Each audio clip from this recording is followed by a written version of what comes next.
Morning बच्चों। आज हम पढ़ेंगे 11वीं की अर्थशास्त्र में सांख्यिकी के कार्य। इसके पहले हम सांख्यिकी की विषय सामग्री पढ़े हैं। अभी देखेंगे सांख्यिकी के कार्य। सांख्यिकी के कार्य में हम देखते हैं, पहला दिया है पॉइंट, सांख्यिकी जटिलता को सरल बनाती है। सांख्यिकी का अध्ययन अगर हम करते हैं तो जितने भी जटिल से जटिल कार्य है उसको वो सरल करके देता है। उसके अध्ययन से हमको पता चलता है, जैसे हम देखते हैं कि किसी भी संख्या को हम विकराल रूप में देखते हैं, बड़ा लगता है, परंतु हम जैसे यहाँ की जनसंख्या को ही देख लें तो जनसंख्या हमको समझ में ही नहीं आता, बहुत विशाल लगता है, परंतु जब उसका हम अध्ययन करते हैं तो उसमें हमको सरलता दिखता है। वैसे ही हम देखेंगे पिछले 10 सालों में हमारे देश की वर्षा की स्थिति कैसे थी। देखेंगे कि हमारे अभी की स्थिति में 10 साल पहले हमारे देश में वर्षा की स्थिति कैसी थी हमको जानकारी नहीं, परंतु सांख्यिकी द्वारा हम इसको निकाल सकते हैं और उसका अध्ययन कर सकते हैं, तो ये हमको जानने में बहुत सरलता होती है। उसी प्रकार दूसरा दिया है, सांख्यिकी तथ्यों को संख्या के रूप में व्यक्त करती है। हम देखते हैं कि कभी कभी ऐसा लगता है कि हम अगर हम अनुमान लगाते हैं, कहीं पर देखेंगे कि संख्या, अगर हम 1990 में देखेंगे कि वहां उस समय जो कृषि बहुत अधिक हुआ था, हमको ये पता नहीं है, बहुत अधिक में हम बहुत अनुमान लगा सकते हैं, परंतु इसमें संख्या अगर दे दे कि जब 2090 में कृषि किया गया था तो उस समय की जो कृषि उत्पादन है वो कितना करोड़ हुआ था, उत्पादन की दर कितना करोड़ हुआ था, इसको संख्या में मापा जाता है। हमको ऐसे बोलने से अगर बहुत हुआ था, कम हुआ था, तो उसमें अनुमान लगा सकते, बहुत में बहुत भी हो सकता है, परंतु इसमें संख्या के रूप में दर्शाया जाता है। तीसरा दिया है, सांख्यिकी व्यक्ति के ज्ञान एवं अनुभव में वृद्धि करता है। सांख्यिकी द्वारा ही हमें पता चलता है कि हमारे देश में आय व्यय की दर कितना है, हमारे देश में सरकार द्वारा हमसे कितना आय कर लिया जाता है। हम अध्ययन करते हैं तभी हमको पता चलता है कि हमारे देश में अन्य देशों की तुलना में कर जो है अधिक लिया जाता है, तो इससे हमारी ज्ञान में वृद्धि होती, हमको जानकारी मिल जाती है। ये सांख्यिकी के द्वारा ही मिलता है, क्योंकि उसको आसान बना देता है, लोगों को समझ में आसानी से आ जाता है। चौथा दिया है, नीति निर्धारण में सहायक। सांख्यिकी के जो नीति के निर्धारण है वो नीति निर्धारण में ही सहायक होते हैं। जैसे हम कोई भी योजना बना रहे हैं या कोई भी कार्य कर रहे हैं नीति से संबंधित, जैसे इसमें बाल विवाह है, समाज के प्रति कमजोर वर्ग के लिए कोई भी कार्य कर रहे हैं, सामाजिक कार्य, इन सब का नीति निर्धारक भी होता है, क्योंकि ये हम अर्थशास्त्र में ही योजना के तहत ये काम करते हैं। जो बाल विवाह को रोकना है, ठीक है, और जो गरीब वर्ग है उनको कैसे ऊपर उठाया जाए, सामाजिक जो कार्य है वो है, तो नीति का निर्धारण में भी सहायक होते हैं। तथ्यों के तुलनात्मक रूप में अध्ययन किया जाता है। जो तथ्य होते हैं उसका तुलनात्मक अध्ययन किया जाता है। शुरू से पढ़ रहे हैं हम, सांख्यिकी में जो भी तथ्य है उसका तुलनात्मक अध्ययन किया जाता है।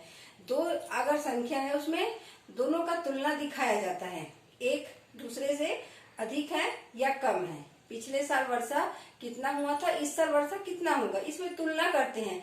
पिछले साल की अपेक्षा इस साल वर्षा अधिक हो रही है, पिछले वर्षा की दर बहुत कम थी, इस साल वर्षा की दर अधिक है। ये क्या है, तुलनात्मक। सांख्यिकी में तुलनात्मक अध्ययन किया जाता है। पूर्वानुमान लगाना, सांख्यिकी में हम पूर्वानुमान भी लगा सकते हैं, क्योंकि इसमें जैसे भूत भविष्य, भूतकाल को भी जानते हैं, वर्तमान को जानते हैं। भूतकाल में क्या हुआ है, कितना वर्षा हुआ है, कितना कृषि हुआ है, जनसंख्या कितना था, इसमें बेरोजगारी कितनी थी, ये सारी जानकारी हमको है।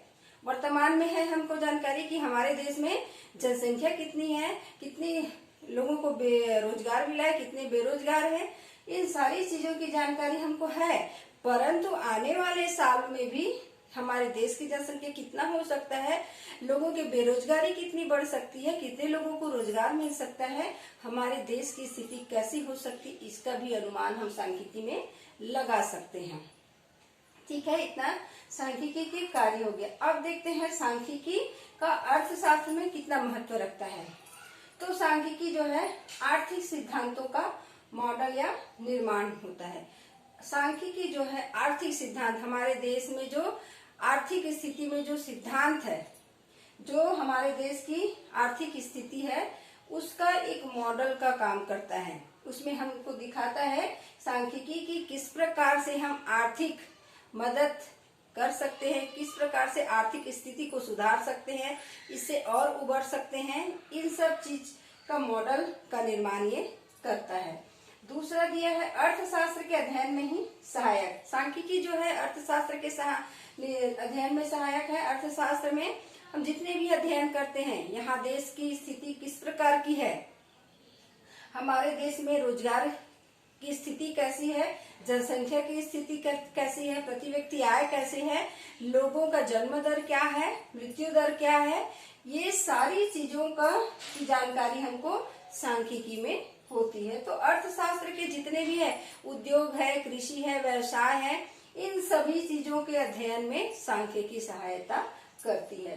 तीसरा दिया है आर्थिक समस्या का अध्ययन करती है।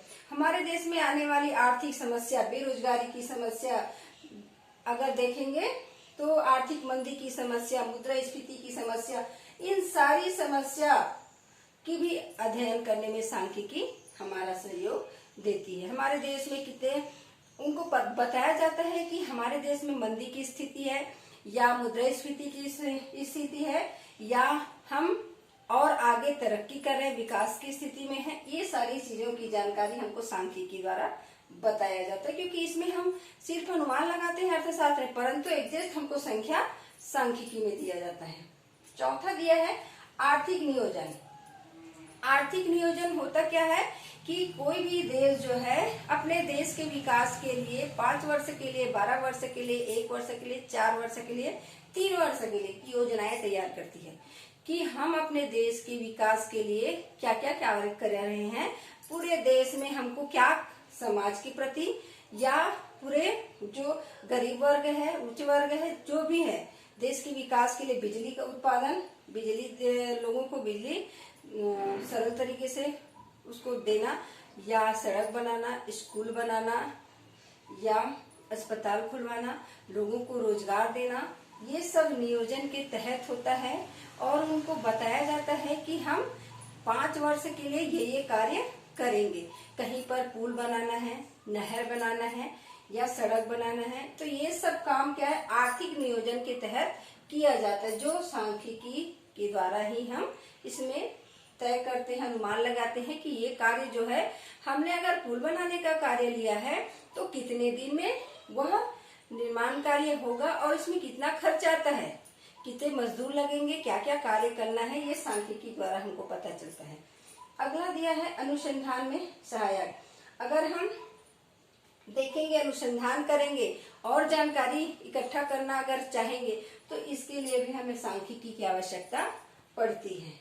नीतियों का निर्माण, अलग अलग नीति निर्माण करने के लिए भी हमें सांख्यिकी की आवश्यकता पड़ती है।